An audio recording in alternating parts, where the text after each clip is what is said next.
지난 영상에서 최근 많은 인기를 끌었던 영화 범죄도시2에서 강해상 역할을 맡은 배우 손석구님의 피부에 대해서 이야기를 했었는데요. 햇빛에 많이 타서 어두워진 피부를 다시 하얘지게 하는 관리 방법에 대해서 말씀을 드렸습니다.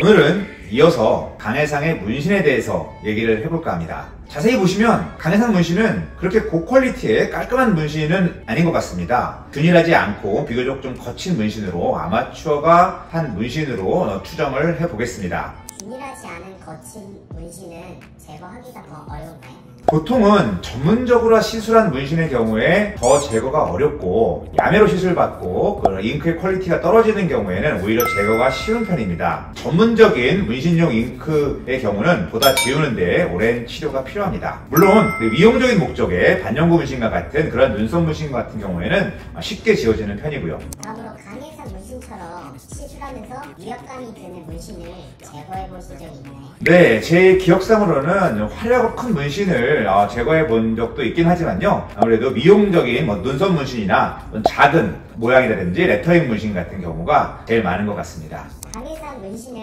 제거하려면 레이저 횟수가 어느 정도 필요할까요? 영화에서 나오는 문신은 실제 문신이 아니고 좀 분장이겠지만요. 만약 저런 정도의 문신이 있다고 한다면 전문적인 문신이 아니고 색깔이 주로 검은색 단색 계열인 걸로 봐서는 크게 어렵지는 않을 것으로 생각이 됩니다. 그래도 일반적으로 문신 제거라고 한다면 5회에서 10회 이상은 치료 계획을 잡으시는 것이 좋겠습니다. 문신 제거의 결과에 영향을 미치는 요소들이 많이 있기 때문에 치료 횟수는 문신에 따라서 3, 4일 만에 80, 90% 이상 제거되는 그렇게 쉬운 경우도 있지만 대개는 10회 이상 또는 생각보다 예상보다 더 오래 걸리는 경우도 많이 있습니다.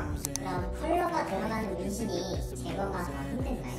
네, 검은색, 어두운 계통의 문신이 비교적 잘 제거가 되는 편이고요. 컬러 문신은 색에 따라서 다르겠지만 좀 더 힘든 경우가 많습니다. 레이저 문신의 잉크를 파괴하기 위해서는 해당 레이저의 파장이 잉크의 색에 잘 흡수되는 파장이어야 됩니다. 대부분의 레이저 장비들이 잘 치료할 수 있는 색깔이고요. 반면에 다양한 색깔이 있다면 각각의 색에 흡수되는 파장을 적절히 선택해서 치료해야 됩니다. 이 외에도 제거가 힘든 문신이 있나요?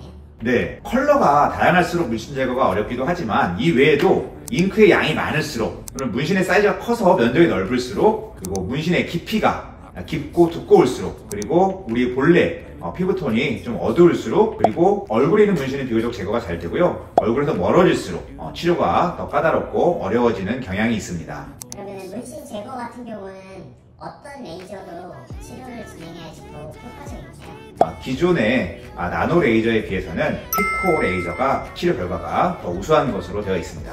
문신 제거를 하면서 어느 장르의 타투가 제일 많았나요? 눈썹 문신의 모양이 좀 마음에 안 들어서 그러한 눈썹 문신을 제거하는 경우가 가장 많았었고요. 그 외에도 어떤 레터링 문신이라든지 또 작은 어떤 모양 이러한 것들이 가장 많았던 것 같습니다. 마지막으로 부작용에 대해서 한번 말씀해 주세요. 아무래도 레이저 시술, 문신 제거에 대해서는 강한 레이저를 사용하기 때문에 부작용이 있을 수가 있는데요. 첫 번째로는 과색소 침착, 색소 침착이 있습니다. 문신이 제거된 자리에 기존의 문신의 색깔이 아닌 어두운 어떤 갈색으로 어떤 색소 침착이 생기는 경우가 있는데요. 이러한 경우에는 시간이 지나가면 서서히 어떤 색소 침착이 빠집니다. 이것은 어떤 문신에 잉크가 남아있는 것은 아니고요. 레이저로 상처를 냈기 때문에 이 상처가 아무는 과정에서 생기는 우리 피부 본연의 어떤 색소 침착입니다. 따라서 어느 정도 기다리거나 아니면은 좀 더 빨리 제거를 하기 위해서는 레이저 토닝 방식으로 치료를 하면 좀 더 빨리 없앨 수가 있습니다. 다음으로는 저색소 침착입니다. 이것은 문신이 빠지고 난 자리가 오히려 기본 피부보다도 하얗게 색소가 없어진 부분인데요. 너무 강한 에너지가 들어갔거나 하게 되면은 부분적으로 저색소 침착이 오는 경우가 있습니다. 마지막으로는 흉터가 있을 수 있습니다. 흉터는 물론 문신을 만들 때, 문신을 새길 때 생기는 흉터도 있지만 이것이 색깔에 가려서 안 보이다가 문신이 제거되고 나면 그 부분에 흉터가 보이는 경우도 있고요. 문신 제거 레이저 때문에 생긴 흉터도 있을 수 있습니다. 문신 제거를 하게 되면은 부분적으로 물집도 생길 수 있고 상처가 나기 때문에 이러한 상처가 정상적으로 아물지 않고 관리가 잘 안 된다면 흉터가 생길 수 있기 때문에 문신 레이저 치료 후에 관리도 매우 중요합니다. 네, 오늘은 문신 제거, 레이저 시술에 대해서 알아보았는데요. 더 궁금하신 점이 있다면 아래 댓글로 달아주시면 답변 드리겠습니다. 여기까지 닥터 창이었습니다. 감사합니다.